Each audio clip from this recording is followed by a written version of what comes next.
the 17th of July, Venus, Friday morning, 2026.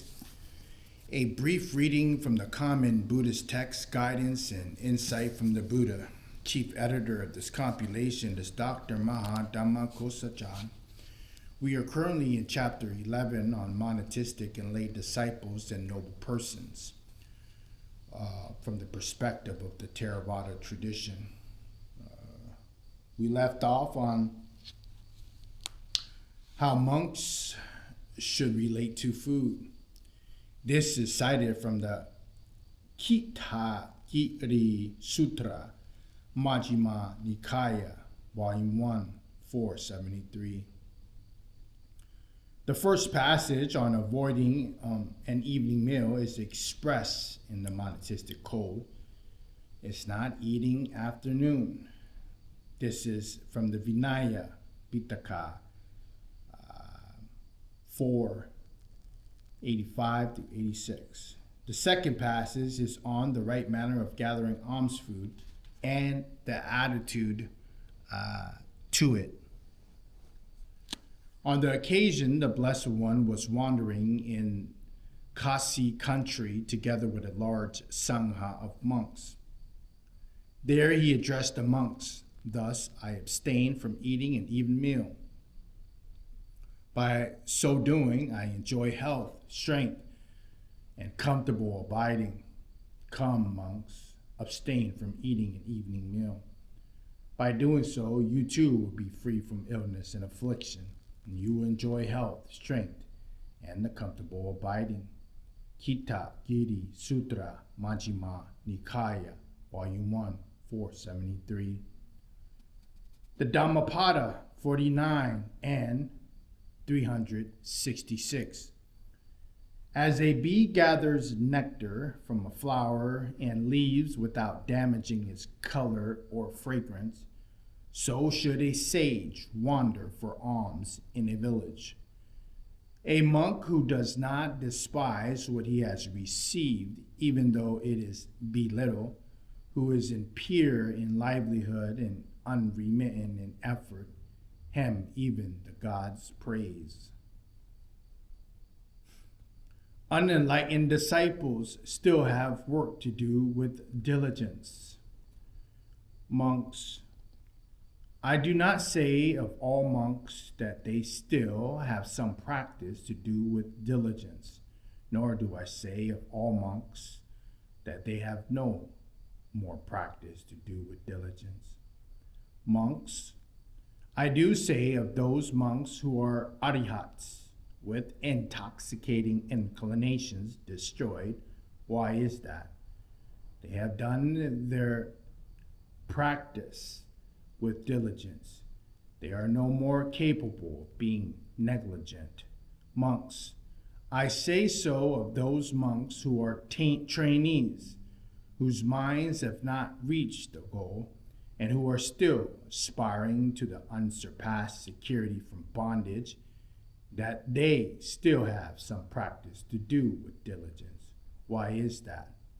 Because when those vulnerable ones make use of suitable lodging and associate with spiritual friends and nurture their spiritual faculties, they may, by realizing it for themselves with direct insight, in this present life, enter upon and dwell in that supreme goal of the holy life, for the sake of which clansmen rightly go forth from home life into homelessness. Seeing this fruit of diligence for these monks, I say that they still have some practice to do with diligence. This verse is cited from the Giri Sutra, Majjhima Nikaya, Volume 1, 477 to 479. The duty of concentration in training. In this passage, the Buddha speaks in praise of a new monk who concentrates and attains awakening through other monks criticize him for not participating in everyday monetistic duties. Now, on that occasion, a certain newly ordained monk, after returning from alms round, would enter his dwelling after a meal and pass the time living at ease and keeping silent. He did not render service to the monks at that time of making robes. Then the number of monks approached the Blessed One, paid homage to him, sat down to one side, and reported this manner to him. The Blessed One addressed a certain monk thus: "Come, monks, tell that monk in my name that the teacher calls him." "Yes, venerable sir," that monk replied to the Blessed One, and went to the monk and told him, "Friend, the teacher calls you." "Yes, friend," that monk replied, and approaches the Blessed One, paid respect to him, sat to one side. The Blessed One then said to him, "Monks, is it true that after returning from alms rounds you entered your dwelling after meal and passed the time living at ease and keeping silent? And do you not render service to the monks at the time of making robes?" "Venerable sir, I am doing my duty." Then the Blessed One, having known with his own mind the reflection in that monk's mind, addressed the monks thus: "Monks, do not find fault with this monk. This monk is one who gains at will, without trouble or difficulty, the 4 stages of absorptions that constitute the higher mind are provided a pleasant dwelling in this very life. And he is one who, by realizing it for himself with direct insight into this very life, enters and dwells in that unsurpassed goal of the holy life, for the sake of which clansmen rightly go forth from household life into homelessness. This is cited from the Nava Sutra Samyutta Nikaya, Volume 2, 277 to 278. Wandering rightly in the world.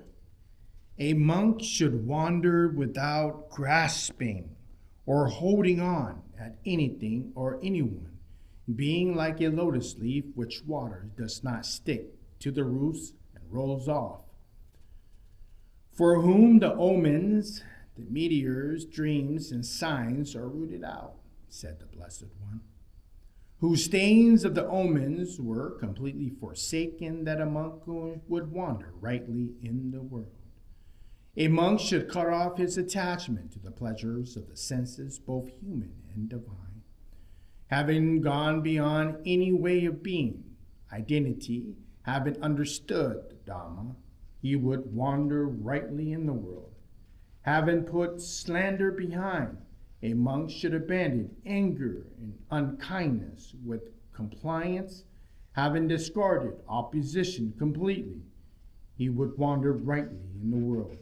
Having abandoned the pleasant and the unpleasant, not grasping, not dependent on anything, completely released from the fetters, he would wander rightly in the world. He does not come across any essence in accusations, having cut off his attachment and desires for what is taken, being independent, not to be led by others, he would wander rightly in the world.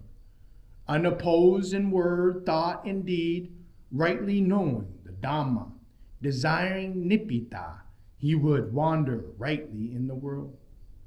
If any monk were not haughty in thinking, he salutes me, and even when abused, were not to ruminate on it, and having received food from another, were not to be elated, he would wander rightly in the world. He has abandoned greed and a way of being, abstaining from cutting and biting others. He has crossed over doubt and is without that bar.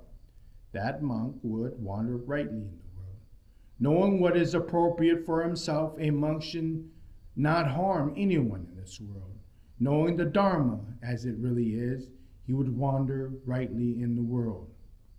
This is cited from the Samma Paripajaniya Sutra, Sutta Nikaya, 359 to 375. We will leave off to there on chapter 11 on monatistic and lay disciples and noble persons. as we pick up on chapter 11 on recycling old robes. A brief reading from the Common Buddhist Text, Guidance and Insight from the Buddha. Chief editor of this compilation is Dr. Maha Dhammakosachan, otherwise known as Pratmaha Brahma Pandit.